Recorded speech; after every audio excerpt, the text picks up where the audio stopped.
চলে গেলেন আপসহীন নেত্রী হিসেবে পরিচিত বিএনপির চেয়ারপারসন এবং সাবেক প্রধানমন্ত্রী বেগম খালেদা জিয়া। মঙ্গলবার সকাল ৬টার দিকে রাজধানীর এভার কেয়ার হাসপাতালে চিকিৎসাধীন অবস্থায় তিনি শেষ নিঃশ্বাস ত্যাগ করেন।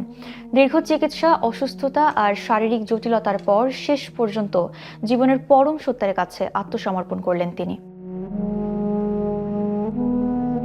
বিষয়টি নিশ্চিত করে বিএনপির স্থায়ী কমিটির সদস্য সালাউদ্দিন আহমেদ জানান, সকাল ৭:15টার দিকে বিএনপির ভারপ্রাপ্ত চেয়ারম্যান তারেক রহমান তাকে বলেছেন আম্মা আর নেই। এর আগে বিএনপির মিডিয়া সেলের সদস্য আতিকুর রহমান রুমন জানান, মৃত্যুকালে খালেদা জিয়ার পাশে তারেক রহমান সহ পরিবারের অন্যান্য সদস্যরা উপস্থিত ছিলেন। দলীয় সূত্র জানায়, আগামীকাল বুধবার রাজধানীর মানিক মিয়া এভিনিউতে তার জানাজা অনুষ্ঠিত হতে পারে।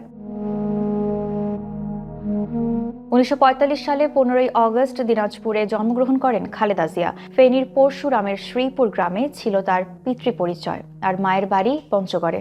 শৈশব থেকেই পরিচ্ছন্নতা, পরিপাটি জীবন আর ফুলের প্রতি বিশেষ অনুরাগ ছিল তার। ১৯৬০ সালের ৫ অগস্ট সেনাবাহিনীর কর্মকর্তা ক্যাপ্টেন জিয়াউর রহমানের সঙ্গে তার বিবাহ সম্পন্ন হয়। পরবর্তীতে তিনি পরিচিত হন বেগম খালেদা জিয়া নামে। দুই পুত্রের জননী খালেদা জিয়া জীবনে সহ্য করেছেন স্বামী হারানোর শোক, সন্তান হারানোর বেদনা এবং দীর্ঘ রাজনৈতিক নির্যাতন। রাষ্ট্রপতি জিয়াউর রহমান শহীদ হওয়ার পরই শুরু হয় তার রাজনৈতিক জীবন। ১৯৮২ সালে বিএনপিতে যোগ দিয়ে ধীরে ধীরে দলের নেতৃত্বে উঠে আসেন তিনি। শাসক এরশাদের বিরুদ্ধে আন্দোলনের মধ্য দিয়ে তিনি হয়ে ওঠেন আপোষহীন সংগ্রামের প্রতীক। ১৯৯১ সালে নির্বাচনে বিজয়ের মাধ্যমে তিনি বাংলাদেশের প্রথম নারী প্রধানমন্ত্রী হিসেবে শপথ নেন। পরবর্তীতে তিনি ৩ দফা প্রধানমন্ত্রী এবং ২ দফা বিরোধী দলীয় নেতা হিসেবে রাষ্ট্র পরিচালনায় গুরুত্বপূর্ণ ভূমিকা পালন করেন। ১৯৯১ থেকে ২০০৮ সাল পর্যন্ত ২৩টি সংসদীয় আসনে নির্বাচন করে তিনি কখনো পরাজিত হননি।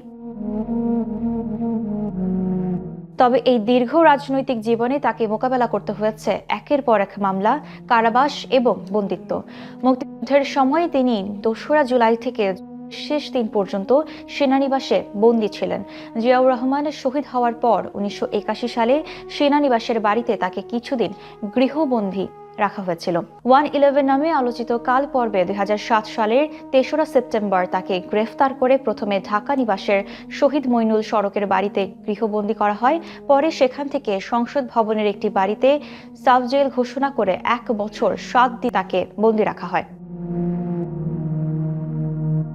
এছাড়াও পুরান ঢাকার কাজী আলাউদ্দিন রোডের পরিত্যক্ত পুরনো কারাগারে বন্দিত্বের কঠিন সময় কেটেছে খালেদা জিয়ার জীবনে।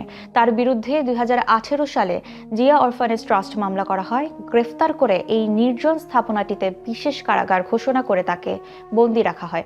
এই মামলায় তাকে ১৭ বছরের কারাদণ্ড দেওয়া হয়। তিনি গুরুতর অসুস্থ হয়ে পড়লে তাকে স্লো এর অভিযোগ ওঠে। উন্নত চিকিৎসার জন্য বারবার বিদেশে চিকিৎসার আবেদন করেও অনুমতি পাননি।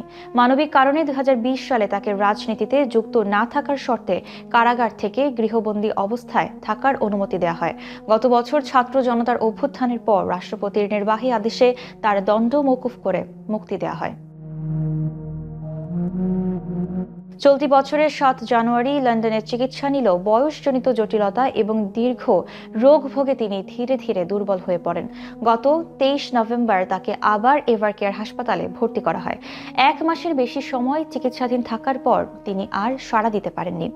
দীর্ঘ সংগ্রাম, নেতৃত্ব আর এক ব্যক্তিগত বেদনার জীবন শেষে চিরবিদায় নিলেন আপোষহীন নেত্রী হিসেবে খ্যাত এই নারী। তার মৃত্যুতে শোক স্তব্ধ দেশ, শূন্য হয়ে পড়েছে বাংলাদেশের রাজনীতির একটি শক্তিশালী অধ্যায়।